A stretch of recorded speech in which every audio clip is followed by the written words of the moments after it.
Okay, maayong hapon. Maayong hapon sa tanan, no? So naana punta magpadayon sa atong pagbasa sa pulong sa Ginoo, sa Bisaya nga pinulungan, no? So naana ta sa Numeros chapter 14 karong hapon na, no?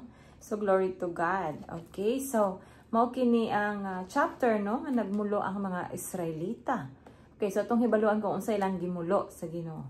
Okay, before ta magpadayon, magampo sa ta.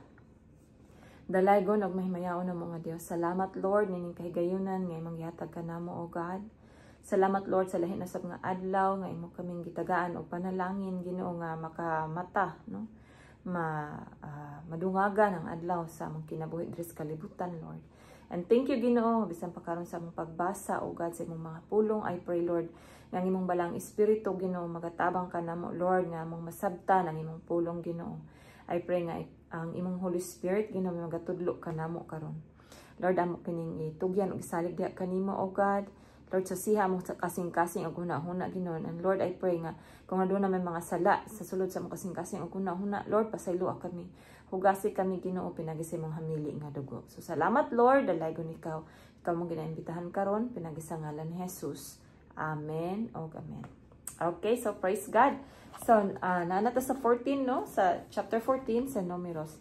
Okay, so sa verse 1 nag-ingon, unya ang tibuok katilingban na ninggit og niadtong gabhiuna nang hilak sila sa kaguol. Okay, verse 2. Okay, ito, no? Verse 2. Og ang tanang katawhan sa Israel nagmulo batok kang Moises og kang Aaron, sila miingon, maayo pa untag nangamatay kami sa Ehipto o nangamatay ba hinuon kami niining kamingawan. 3. Nganong dadon man kita sa Ginoo ni anang yutaa? Aron ba lamang mga matay sa espada? Ang among mga asawa o gagmayng mga anak mahimong bihagunon. Dili ba mas maayo pa nga mamalik na lamang kita sa Ehipto? So maning gipangyaw-yaw sa Israel, no? Verse 4, og ingnanay sila, magpili kitag pangulo og mamalik kita sa Ehipto. Verse 5, unya si Moises og si Aaron nang hapa at tubangan sa tibuok katilingban sa Israel. Og si Josue, or sa English pa si Joshua, no? Si Josue nga anak ni Nun, og si Caleb nga anak ni Jephonih, ang mga tao nga mikuyog sa pagsusi sa yuta, migisi sa ilang mga bisti tungod sa kaguol. Verse 7, og miingon sila sa tibuok katilingban sa Israel. Ang yuta nga among gisusi maayo kaayo nga yuta.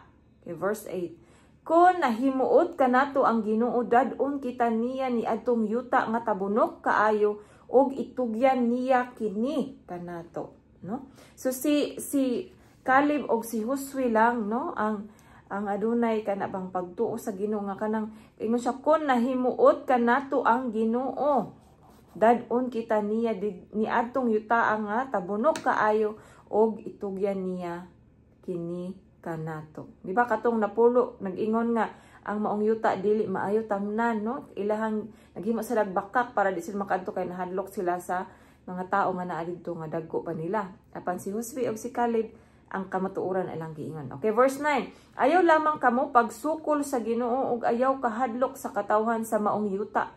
Kay sayon ra nato silang buntugon. Mahanaw kanila ang ilang panalipod kay ubanan man kita sa Ginoo. Busa dili kita angay nga mahadlok kanila. Amen. Hallelujah. No? So, pinasahi kay ilahang pagtuo, no? Ang pagtuo ni Caleb og ni Josue. No, silang duha ang nag-encourage sa mga Israelita nga dili mahadlok, no? Okay, verse 10. Apan buot sa katawhan nga batuon sila. Unya ang himaya sa Ginoo mipakita sa tanang katawhan sa Israel didto sa tulda nga tagbuanan. So nagpakita ang himaya sa Ginoo, no? Sa tanan, no? Wala lang ka Moises kundi sa tanan. Okay, so verse 11. Ug ang Ginoo miingon kang Moises, kanus-a ba kining mga tawhana mohunong sa pagdumili sa pagtuo kanako? Dili ba gayud sila motuo kanako bisan pa sa tanang milagro nga akong gihimo sa ilang taliwala? Verse 12. Ipahamtang ko kanila ang kamatay, og puuhon ko sila apan himuon ko ikaw nga usa ka nasod nga mas dako ug mas gamhanan pa kay kanila.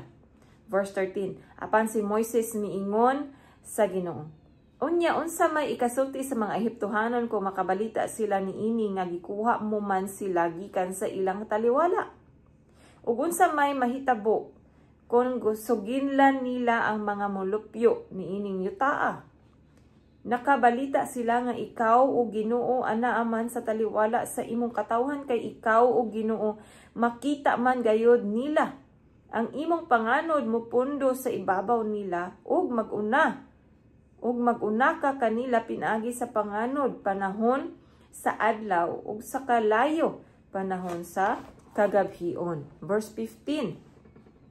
Kun hutdon mo karon og pamatay kining katawhan, ang kanasuran nga nakabalita sa imong kabantog moingon. Verse 16. Tungod kay ang Ginoo wala makahimo pagdala ni ining katawhan ngadto sa yuta nga iyang gisaad nga ihatag kanila, gipamatay na lamang niya sila didto sa kamingawan. Verse 17. Og karon nagampo ako kanimo nga ipakita mo ang imong dakong gahom o Ginoo sama sa imong gisaad sa dihang miingon ka, dili ako daling masuko ug naghingapin ang akong gugmang walay paglupad. Mupasaylo ako sa kalapasan ug kasalanan apan dili ko pasayloon ang mga nakasala. Silutan nako ang mga anak tungod sa kalapasan sa mga ginikanan hangtod sa ikatulo ug ikaupat nga kaliwatan. No? So naangin pa ang mga anak no sa mga masilutan pa ang mga anak tungod sa kalapasan sa ilang mga ginikanan hangtod sa ikatulog ikaupat nga kaliwatan or generation, no? Okay, 19.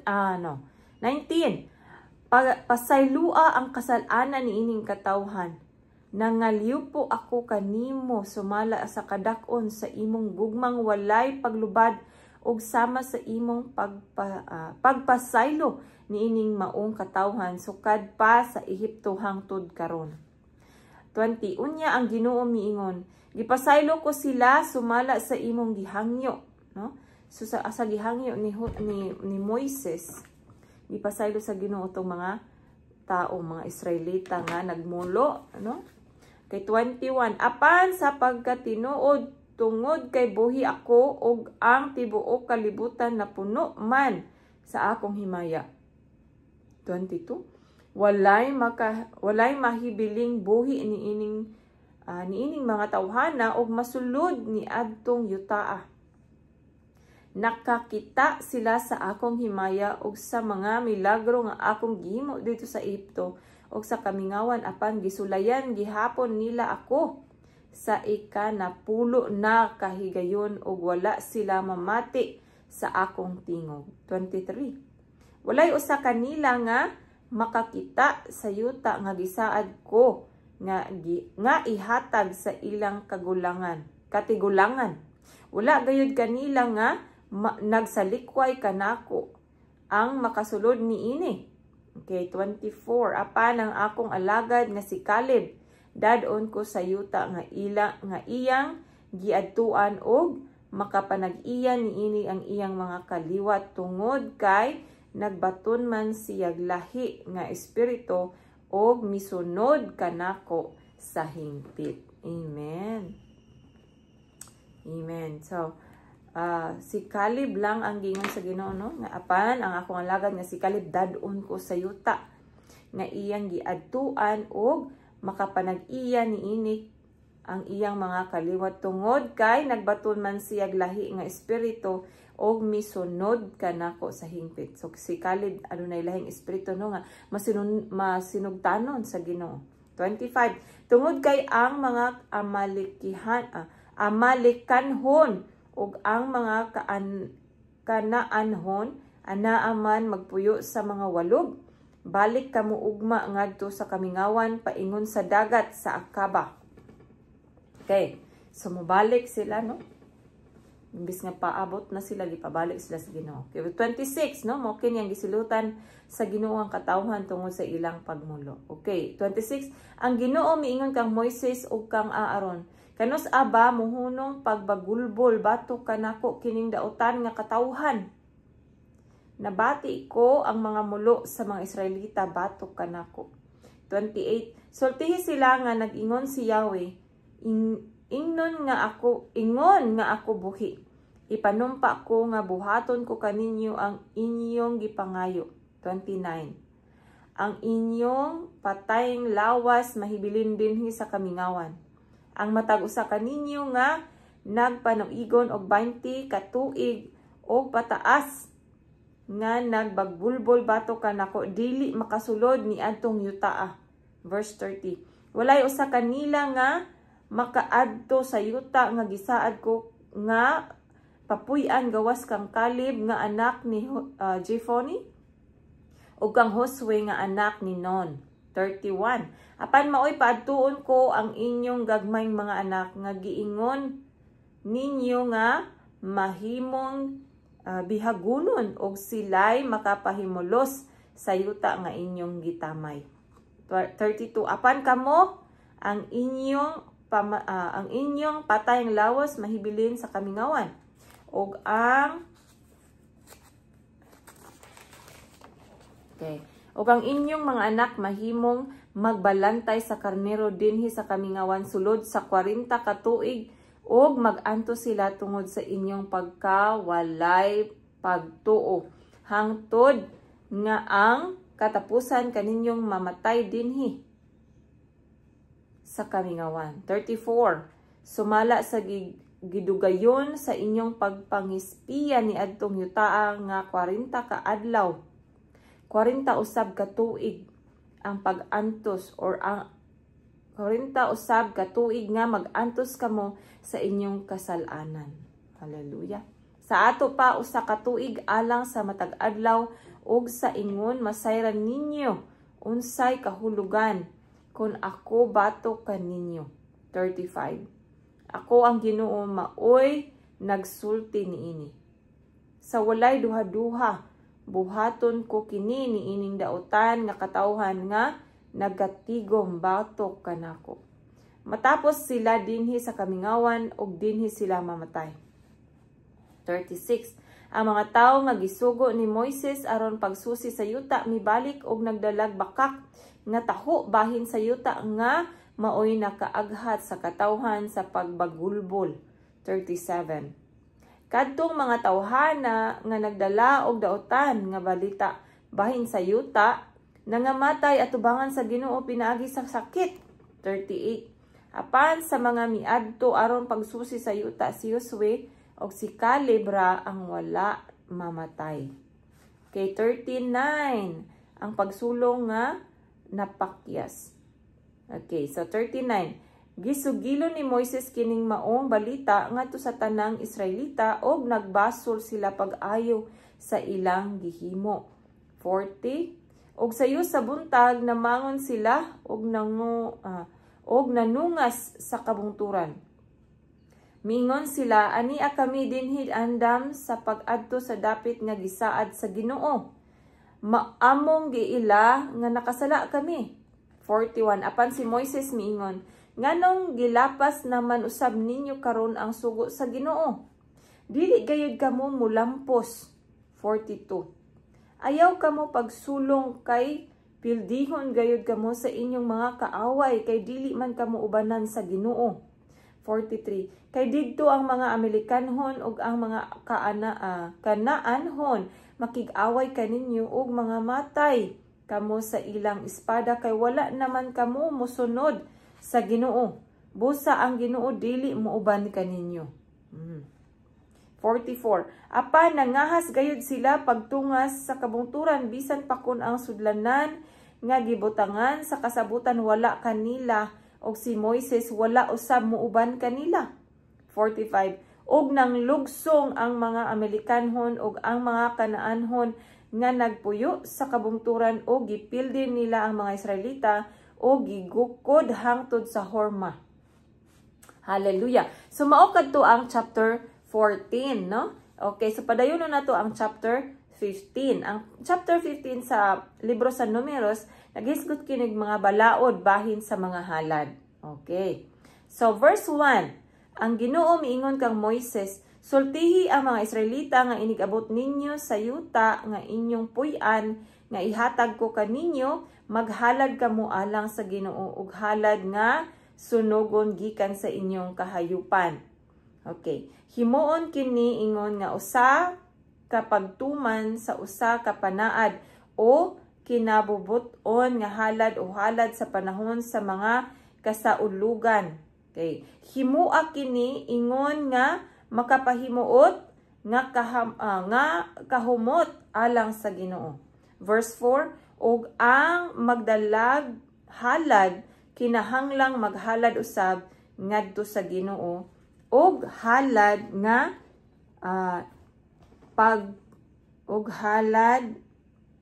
pagkaon tunga sa gantang sa labing maayong harina nga gimasa sa usa ka litro nga lana. Verse 5, og bino nga usa ka litro ingon nga halad nga ilimnon. Kay andama kini og ipauban sa bisan unsang mananap nga inyong ihalad. Verse 6, kung turong karnero ang ihalad, paghalad og pagkaon nga usa ka gantang sa labing maayong harina nga gimasa sa usa og tunga ka litrong lana. Og uban niini ang halad nga ilimnon nga usa og tunga sa litrong bino ingon nga humot nga halad alang sa Ginoo. Og kun maghalad kamog turong baka nga sunugon aron pagtuman sa usa ka panaad o ingon nga halad sa pakigdait, pauban ni kinig halad nga pagkaon nga usag tunga kagantang sa labing maayong harina nga gimasa uban sa duha ka litrong lana. Verse 10, paghalad usab og ilimnon nga duha ka litrong bino ingon nga humot nga halad alang sa Ginoo. Okay, so 11, mao kini ang ipauban sa paghalad sa matag turong baka o karnero o nating karnero o nating kanding. Okay, 12, buhata kini sa matag usa sumala sa gidaghanon sa inyong andamon.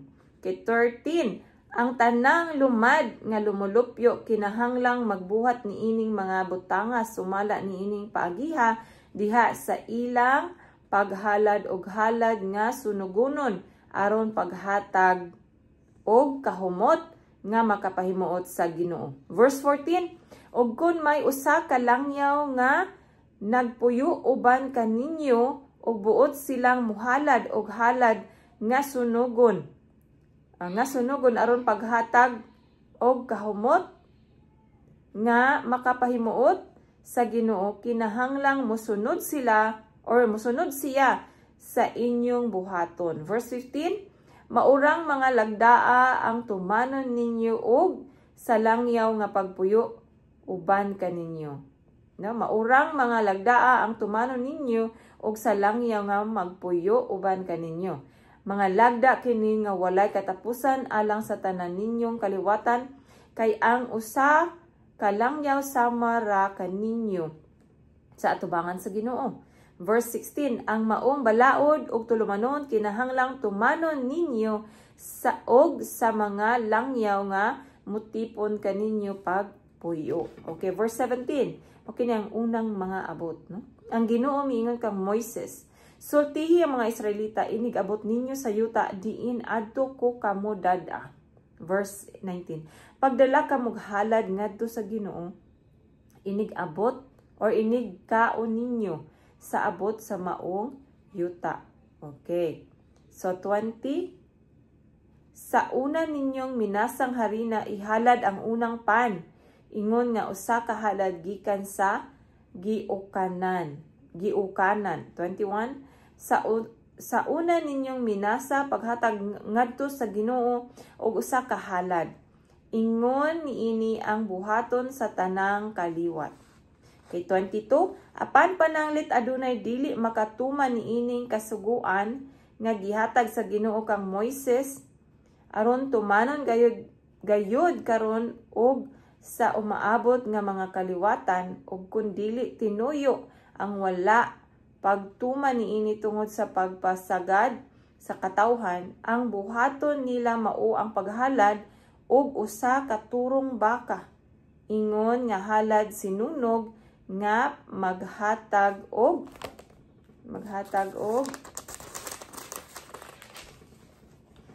kahumot og kahimutan sa Ginoo. Uban niini maghalad usab silag pagkaon og ilimnon sumala sa tulumanon og usa ka laking kanding ingon nga halad tungod sa sala. Kay 25 og unya ang pari maghimog seremonya sa pagpapa sa sala alang sa tanang katawhan sa Israel. Og pasayloon sila kay usaman kadto sa sayop og pasayloon sila kay usaman kadto kasayop og nakahalad naman sila ngadto sa Ginoo og halad sinunog og halad alang sa sala tungod sa ilang sayop. 26 pasayloon ang katawhan sa Israel ingon man ang langyaw nga nagpuyo uban kaninyo kay ang tanang lumulupyo nahiapil man sa maong sayop. Kay 27 kun ang usa ka tawo makasala nga wala tuyua maghalad siyag bayi nga kanding nga nagpanuigon og usa ka tuig ingon nga halad tungod sa sala. 28 ug ang pari maghimog seremonyas sa pagpapas sa sala at tubangan sa Ginoo alang sa tawo nga nakahimog sayop nga dili tinuyo ug ang maong tawo pasayloon sa iyang sala. 29 may usa lamang kabalaod alang kang bisan kinsa nga makasala og bisan unsa nga dili tunuyo. Lumadman siya nga Israelita o usab ba hinuon ka langyaw nga nagpuyo tipon kaninyo. 30 apan ang tawo nga makasala nga tinuyo lumadman siya nga Israelita o usa ka langyaw nagpasipala sa Ginoo ug ang maong tawo kinahanglang patyon. 31 tungod kay gisalikway man niya ang pulong sa Ginoo ug gilapas ang iyang sugo ang maong tawo patyon gayud. Siya ra ang nakaingon sa iyang kaugalingong kamatayon. 32 samtang diha sa kamingawan ang katawhan sa Israel, nakakita silag tawo nga nangahoy panahon sa adlawng igpapahulay. Kay 33 gidala siya sa mga nakakita kaniya ngadto kang Moises o kang Aaron og sa tibuok katawhan sa Israel. 34 gibilanggo nila siya kay wala man siya makasiguro kung unsa gayud ang angay nilang himuon kaniya. 35 ug ang Ginoo miingon kang Moises kinahanglan nga patyon ang maong tawo. Batuon siya sa tanang katawhan didto sa gawas sa kampo. Kay 36 gidala siya sa katawhan didto sa gawas sa kampo o gibaton nila siya hangtod nga namatay sumala sa sugo sa Ginoo.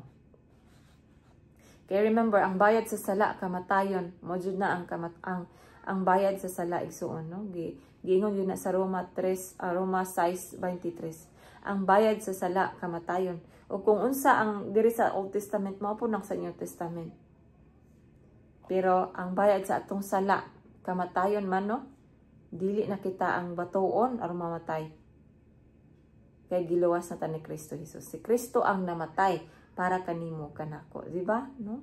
Kay kinahanglan jung bayaran ang sala, no? So si Jesucristo ang nimbayad sa atong sala. Okay, so padayon ta 37 miingon ang Ginoo kang Moises, sultihi ang mga Israelita og sugua sila sa pagbuhat og mga burlas sa sidsid sa ilang bisti og pabutangig hilo nga asol ang matag burlas. Ingon niini ang buhaton sa tanang kaliwatan. Ang burlas maoy inyong tan-awon aron mahinumdum kamo sa kasuguan sa Ginoo ug makatuman niini. Tungod niini dili kamo magtuman sa inyong gusto ug magpatuyang sa kahilayan. Busa kinahanglang hinumduman ninyo ang tumanon ang akong kasuguan ug pagbalaan kamo alang sa inyong Dios. Amen. Ako ang Ginoo nga inyong Dios nga nagkuha kaninyo gikan sa Ehipto aron mahimo nga inyong Dios. Ako mao ang Ginoo.